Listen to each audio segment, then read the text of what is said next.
Hello guys, this is Anjay Sher, I am from NIT Jalandhar. अब देखो हमारा WBJEE का एग्ज़ाम के मात्र 15 डेज रह चुके हैं। अब देखो WBJEE देने का हम लोग का एक मकसद होता है, जो कि प्राइम मकसद होता है, हमें जादवपुर यूनिवर्सिटी में एडमिशन हो। यही हमारा सबसे मेन गोल होता है। या फिर कई बच्चे के ये गोल होते हैं कि आपका जैसे होता है ना, JEE मेन में कुछ अच्छा मतलब परफॉर्मेंस नहीं हुआ, बिलो 90 परसेंटाइल मार्क्स आया या 91 90 के अराउंड परसेंटाइल अगर आ रहा है, तो आप कहीं ना कहीं अगर मान लो आप ड्रॉपर हो, देन आपको अगर चाहिए कि हमें यार कोई प्राइवेट कॉलेज की तरफ मूव करना चाहिए। अगर मान लो आप सेकेंड ड्रॉप नहीं लेना चाहते तो, या फिर जो 12th है वो तो ड्रॉप कर सकते हैं, उनके पास टाइम है, कर सकते हैं। अगर वो भी चाहते हैं नहीं करें, तो अगर वो चाहते हैं कि हमें कोई एक प्राइवेट कॉलेज का ऑप्शन से खुला रहे एटलीस्ट, तो आप WBJEE फॉर्म तो भरे होगे, तभी तो ये वीडियो देख रहे हो आप। तो उसको काफ़ी जो 15 दिन बचे हैं उसको काफ़ी अच्छे तरीके से यूज करके दो। मैं ये चाहता हूँ आपको कि काफ़ी उसको बेहतर तरीके से पूरा रिवीजन करके दो। क्योंकि देखो WBJEE है ना, उसमें देखो JEE मेन से लॉ क्वेश्चन तो रहते ही रहते हैं, क्योंकि नंबर ऑफ क्वेश्चन उसमें काफ़ी ज़्यादा होते हैं और टाइम लिमिटेड होता है। तो आपको क्या करना है, फ्रीक्वेंसी हाई करनी है। कुछ क्वेश्चंस ऐसे भी होते हैं जो कि JEE मेन से अपर लेवल के होते हैं, एडवांस लेवल के भी होते हैं इवन। तो उस क्वेश्चन को हमें छोड़ने भी आना चाहिए, क्योंकि देखो हर क्वेश्चन एग्जाम में आपको वैसा क्वेश्चन इसलिए देता है कि बच्चे को लगे कि हाँ ये मेरे से बन जाएगा। आपको बहुत सारे ऐसे क्वेश्चंस लगेंगे कि ये भी मेरे से हो रहा है, ये भी हो रहा है, ये भी हो रहा है। अगर सबको करने लग जाओगे ना, तो पक्का आपका फिर गड़बड़ हो जाएगा परसेंटाइल में, जो परसेंटेज जो भी मार्क्स आता है उसमें। तो आपको ये भी आना चाहिए कि हमें क्या चीज़ छोड़ना है और क्या चीज़ हमें करना है। तो उसी के बारे में थोड़ा एक देख लेते हैं अच्छे से। आप लोग अगर प्रिपरेशन कर रहे हो तो ये तो पता ही होगा, WBJEE में पेपर 2 होते हैं। मैंने पेपर 1 2 करके लिखे, जैसे सिविल, आप सिविल सर्विसेज की एग्जाम दे तो उसमें पेपर 1 पेपर 2 होते हैं। उसी टाइप से मैंने थोड़ा इसको, हालांकि दोनों एक ही दिन पेपर होते हैं। पहला शिफ्ट जो होगा 2 घंटे का होगा, ये टाइम कितना होगा 2 आवर्स का होगा। उसमें आपका मैथ्स का पेपर होगा। क्या होगा, मैथ्स का पेपर होगा, जिसको पेपर 1 मैंने बोला। उसके बाद आपको 1 आवर का लंच मिलेगा। इसमें जाओ मस्ती से जूस वूस पियो, ज़्यादा दूसरे से इंटरेक्ट मत करो, क्योंकि जैसे इंटरेक्ट करोगे ना दूसरे से, कहेगा मैंने तो, इसमें कितना होता है 75 क्वेश्चन होता है, कहता मैंने तो बस 4 दिया। इसलिए ज़्यादा इंटरेक्ट, इसमें कम लोगों से इंटरेक्शन करो। उसके बाद पेपर 2 आपका शुरू हो जाता है। उसमें फिजिक्स और केमिस्ट्री होते हैं। अब ये पेपर दो, उसके बाद जिससे भी डिस्कस करना देन डिस्कस करो। तो आपको क्या करना है, पहला पेपर देना, देन 1 घंटे लंच में जूस वगैरह पियो, फ्रूटी वगैरह पियो, ताकि आपका एनर्जी अंदर से आए, ताकि अगले 2 घंटे के लिए आप रिचार्ज रहो, चार्ज अप रहो। ये भी 100, देखो आपका मैथ्स भी 100 नंबर के होते हैं, आपका फिजिक्स केमिस्ट्री भी 100, दोनों मिला के 100 नंबर के होते हैं। ये भी 2 घंटे के होते हैं मॉर्निंग शिफ्ट में, ये भी होते हैं 1 घंटे लंच के बाद 2 घंटे के होते हैं। अब देखो मैथ का जो होता है ना पेपर, वो 75 क्वेश्चन को, देखो 2 घंटे में आपको 75 क्वेश्चन कर रहे हैं, तो समझ लो 1 मिनट से थोड़ा ज़्यादा टाइम मिला यार, 1.5 मिनट के राउंड, मतलब बहुत कम टाइम मिलता है ना यार। 75 क्वेश्चन को आप करना है कितना, 120 मिनट्स में, बहुत कम टाइम मिलते हैं। और उसमें भी मैथ्स है, ध्यान रखना। उसके बाद फिजिक्स केमिस्ट्री में क्या होता है, 80 क्वेश्चन होते हैं दोनों मिला के, 40 फिजिक्स के और 40 आपके केमिस्ट्री के होते हैं। तो उस 40, देखो मैंने एक सेक्शंस को, मतलब एक सब्जेक्ट को समझा रखा, जैसे मैंने फिजिक्स में समझाएगा वैसे सेम टू सेम केमिस्ट्री में होगा। इसमें 3 सेक्शंस में पेपर बटे होते हैं फिजिक्स के। पहला सेक्शन में क्या होता है, 30 क्वेश्चंस होते हैं, जो कि 1-1 नंबर के होते हैं। और उसमें अगर आप एक गलती करते हो तो 1/4 कटेगा, जैसे JEE मेन में करता है, बिल्कुल सेम टू सेम। सेक्शन 2 होते हैं, ये 2 नंबर के होते हैं, इसमें 5 क्वेश्चंस होते हैं, इसमें भी 1/4 करते हैं आपको। सेक्शन 3 होते हैं, ये 5 क्वेश्चन होते हैं, ये भी 2 नंबर्स के होते हैं फुल, बट इसमें पार्शियल मार्क्स होते हैं। अगर मान लो 4 ऑप्शन है, अगर 4 के 4 सही है, आपने किसी एक में टिक मारा, वो आपका सही है, तो क्या मिलेगा आपको, 1/4 मिलेगा ना, 0.5 मिलेगा। अगर आपने गलती करा है तो उसके 0 अवार्ड्स होंगे, गलती में इसमें माइनस नहीं होंगे। जितने आप सही आंसर्स को टिक करोगे उसके पार्शियल मार्क्स मिलेंगे उसमें।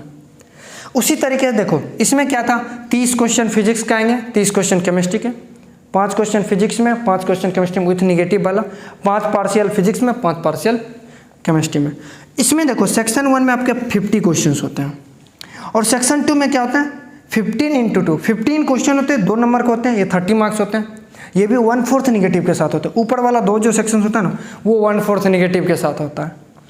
और जो हमारा सेक्शन 3 है ना, इसमें 10 क्वेश्चन होते हैं, 20 मार्क्स होते हैं, ये पार्शियल होते हैं। जितने आप सही ऑप्शंस को टिक करोगे उतने आपको सही नंबर मिलेंगे। तो ये हुआ। अब देखो हमारा क्या होता है, मेन होता है कि ये सब तो आपको पता होगा, बट मेरा मेन मकसद ये है कि आप पेपर को अटेम्प्ट कैसे कर रहे हो, ये सबसे ज़्यादा इंपॉर्टेंट होता है। जैसे देखो हमने क्या करा था मैथ्स में, उसमें क्या करते हो, हमने जो करा था वो मैं आपको बता रहा हूँ कि देखो इसमें क्या होता है, कई बच्चे आते हैं शुरू से लग जाते हैं नंबर 1 2 3 4 5, क्योंकि ये 50 क्वेश्चन होते हैं ना, इस तरह से ये एक एक नंबर के होते हैं। देखो ध्यान सोचो, एक तो ऑलरेडी आपके पास टाइम कम है, अब 50 क्वेश्चन को एक नंबर से करने लग जाओगे फिर काफ़ी टाइम लग जाएंगे ना। तो हमारा पहला मकसद होता था, मैं इसको टारगेट करता था, ये निगेटिव वाला, क्योंकि पहले जब भी आप एग्जाम पेपर में बैठते हो ना तो आपका माइंड काफ़ी फ्रेश रहता है। मैं चाहता था फ्रेश क्वेश्चन, फ्रेश माइंड्स को यूज करें अच्छे जगह पे, क्योंकि देखो 15 क्वेश्चन कर रहे हैं 30 मार्क्स मिल रहा है, यहाँ पे 30 क्वेश्चन करते तब 30 मिल रहा है, वो भी यहाँ पे 15 क्वेश्चन में 30, यानी डबल हो रहा है। हाँ थोड़ा क्वेश्चन हल्का, ऐसा नहीं है कि इसमें काफ़ी टफ होते हैं एग्जाम, अरे आसान होते हैं अगर आपको फॉर्मूलेज पता है ना पूरे। जेई मेन इतना डेप्थ नहीं होता है एग्जाम का, आपको फॉर्मूले, अच्छा फॉर्मूले कहाँ से आपको पढ़ना है, अगर लास्ट टाइम में चैप्टर भी मैं बताऊंगा कौन कौन इंपॉर्टेंट है, अगर लास्ट टाइम में आपके पास आपने नहीं करा है पूरा कवर, एटलीस्ट रेजोनेंस का पीडीएफ आता, फिजिक्स का भी, मैथ्स का भी और केमिस्ट्री का भी, एटलीस्ट उसको रट जाओ, क्योंकि अगर आप फॉर्मूला देख के जाओगे ना तो मैं गारंटी देता हूँ कि 10 क्वेश्चन मैथ में आराम से टू द पॉइंट फॉर्मूला से पूछ देते हैं, मैं श्योर कर रहा हूँ आपको। तो एटलीस्ट फॉर्मूला को कभी भी मत छोड़ के जाना। तो मैं फ्रेश माइंड से इसको टारगेट करता था। इसमें क्या होता था, 15 में मेरा 10 बनता था, 8 बनता था, जो भी बनता था उसको क्या करता था, वो तो फ्रेश बना, शुरू में जाओगे तो वो 90% चांस होता है कि वो आपका सही बनेंगे। तो मैं इसमें केयरफुल्ली बनाता था, क्योंकि जो जितना सही होता था उतना ही बनाता था, क्योंकि ये नेगेटिव मार्क्स भी होते थे इसमें। उसके बाद क्या होता, हमारा सेक्शन 3 को मैंने अटैम्प्ट करता था, क्योंकि ये भी देखो 2-2 नंबर के फुल हैं, इसमें मल्टीपल चॉइस ऑप्शंस होते हैं, जो सही है मैं तो लगा देता था, जो सही हुए वो आपको पार्शियल मिल जाएंगे नंबर। हाँ इसमें अगर गलत हो जाएंगे तो फिर पूरा वो गया 0। अगर इसमें जो सही था उसमें से अगर मान लो 3 सही है, उसमें आपने 2 सही लगाया तो उसके पार्शियल मार्क्स आपको मिल जाएंगे। देन आता था इस पे, और इस पे आते इसमें टाइम लग जाता था अच्छा खासा, लगभग मान लो इस क्वेश्चन को करने में 1 घंटा के अराउंड, 1 घंटा नहीं 50 मिनट से प्लस ही लगता था। देन आते थे इस पे सीधा देखो फर्स्ट राउंड जब जाते थे उसमें जो बनने वाला एकदम फटाफट माइंड में क्लियर, क्योंकि आपको देखो 1 मिनट से थोड़ा, क्योंकि मैथ क्वेश्चन पढ़ोगे ना 1 मिनट लग जाते हैं यार पढ़ने में, कई क्वेश्चन को समझने में लग जाते हैं। सटासट पढ़ा, अगर होने वाला है तो देन फटाफट एकदम, इसमें आपको देखो दिमाग तेज चलाना एकदम, जितना जल्दी आप फॉर्मूले को रिकॉल कर रहे हो ना अपने अंदर उतना ज़्यादा इसमें फास्ट बनेगा। सेम प्रोसेस इसमें भी अपनाना है कि पहले इसको टारगेट करना, क्योंकि आप लंच में कुछ एनर्जी ड्रिंक वगैरह लेकर के आओगे, बंगाल है तो एनर्जी ड्रिंक समझ ही रहो, लेकर के जब आओगे तो इस फ्रेश क्वेश्चन पे टारगेट करना, इस पे देन इस पे दब इस पे जाना। ये था कि हमारा कैसा अप्रोच होना चाहिए एग्जाम में, ये तो क्लियर होगा कि कैसे हमारा अप्रोच होना चाहिए। देन आपको हम बताता हूँ कि फिजिक्स में कौन सा चैप्टर टारगेट करना चाहिए और केमिस्ट्री में कौन सा और मैथ्स में कौन सा।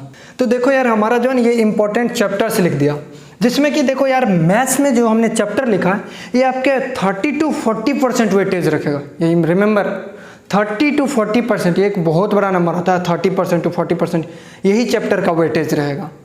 मतलब इसी चैप्टर से आप 30 to 40% क्वेश्चन आसानी से कर लोगे। हाँ उसके बाद देखो फिजिक्स में मैंने 12th वाला पोर्शंस को ज़्यादा ही इम्फेसाइज किया, क्योंकि उस एग्जाम में आप जब जाओगे ना तो 12th में कुछ ज़्यादा इम्फेसाइज किया जाता है उसके पेपर्स में। जैसे फिजिक्स में मैंने मॉडर्न फिजिक्स की बात करा, इसमें जैसे लॉजिक गेट वगैरह हो, ध्यान कर लेना लॉजिक गेट्स वगैरह का। और सेमीकंडक्टर में पी टाइप एन टाइप जो होते हैं ना, किसी में हॉल ज़्यादा होता है किसी में इलेक्ट्रॉन्स ज़्यादा होते हैं, उससे क्वेश्चन पूछते हैं।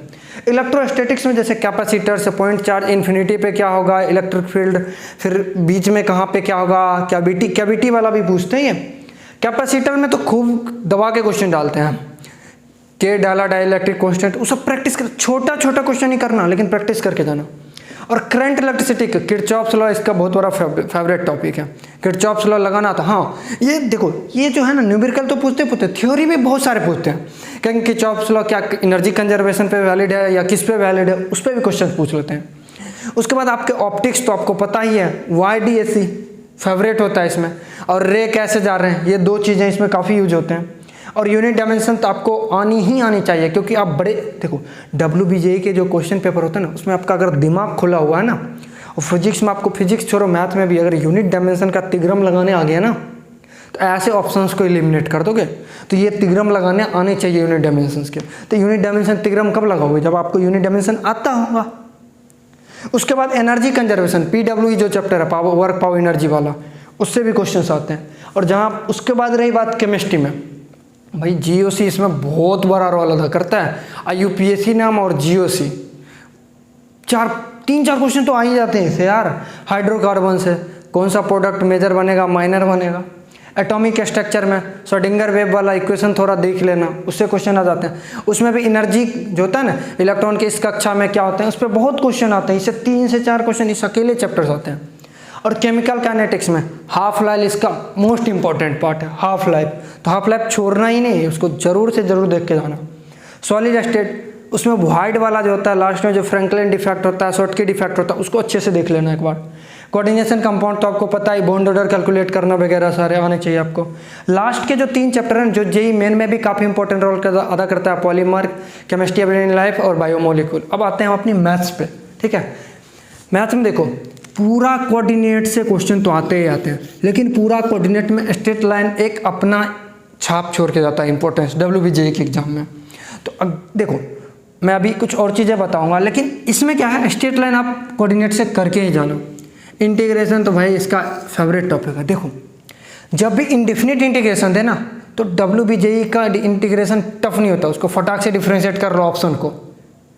देखो आपको दिमाग चलाने आना चाहिए, एकदम फटाफट चलना चाहिए।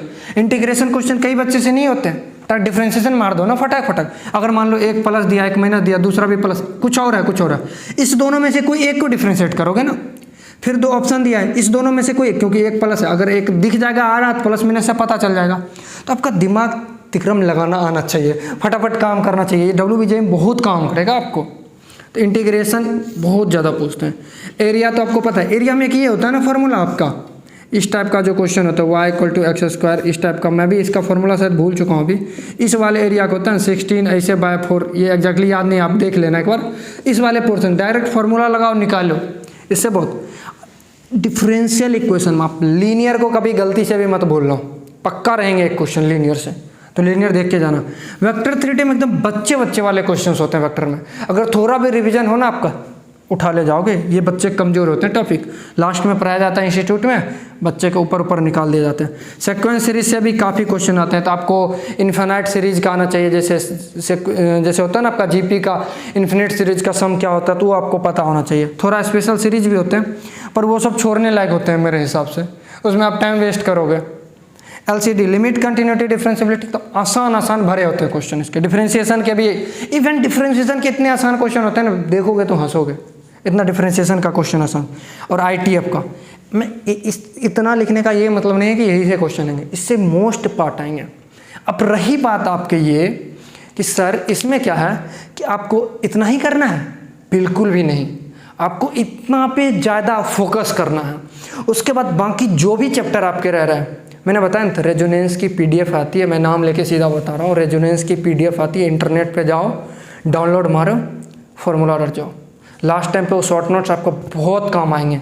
जब पेपर में बैठोगे ना, तब आपको पता चलेगा यार सर ने क्या बताया था, बहुत ज़्यादा काम आएगा आपको। फॉर्मूला सीट वो एकदम फटाफट दिमाग में होना चाहिए। रात में नींद में जैसे 2 थप्पड़ लगाए ना, तो याद आना चाहिए, उस तरह से एग्जाम में फटाफट आपको रिप्रोड्यूस होना चाहिए। देखो WBJE ऐसा एग्जाम नहीं है कि जो आपके नॉलेज को चेक करे, आप वहाँ पे कितना रिप्रोड्यूस कर रहे हो, क्योंकि आपको देखा हुआ सारा क्वेश्चंस मिलेंगे।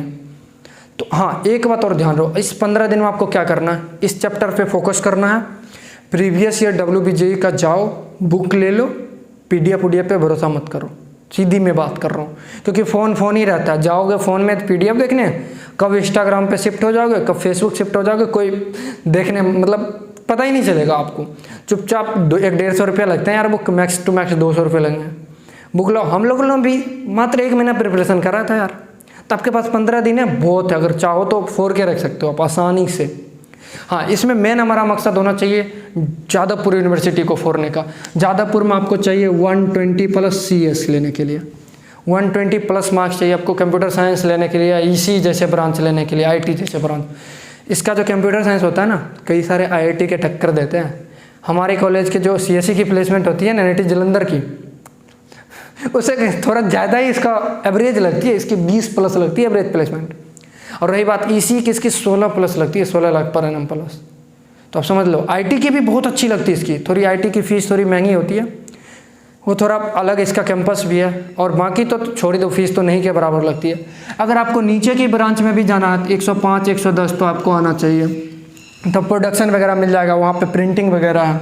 उसके बाद होता है कि ये बच्चे, कई बच्चे इस तरह से देते हैं कि जिनका जेईई मेन में कुछ दिक्कत हो गया है, तो वो चाहते हैं कुछ एक एटलीस्ट प्राइवेट, अच्छे प्राइवेट कॉलेज है यार WBJEE के अंतर्गत। IEM देखो, बहुत अच्छे कॉलेज है प्राइवेट में। उसके बाद हेरिटेज देख लो, हल्दिया देख लो, टेक्नो इंडिया देख लो, और भी नाम है, मैं रिकॉल नहीं कर पा रहा हूँ, बट और भी कॉलेजेस हैं जिससे आप कर सकते हो, क्योंकि वहाँ की फ़ीस बहुत कम होती है। उसके रिस्पेक्ट में आप जाओगे, LPU वगैरह तो काफ़ी फ़ीस करते हैं ये, और भी MIT वगैरह हो गया, और भी यूनिवर्सिटी जहाँ पे हैं साउथ में जाओगे तो उसकी फ़ीस थोड़ी हाई होती है। तो आप इसको टारगेट कर सकते हो यहाँ पे 3-4 महीने जो कॉलेज बताया। तो आई होप ये वीडियो आपको अच्छी लगी होगी। अगर ये अच्छी लग रही है तो प्लीज़ लाइक करो, शेयर करो, और इस WBJEE से रिलेटेड जितने भी काउंसलिंग से डाउट होंगे उस सारे वीडियो आपको इसी चैनल पर मिलेगा। तो प्लीज़ इसको लाइक करो, शेयर करो और सब्सक्राइब करो। Thank you.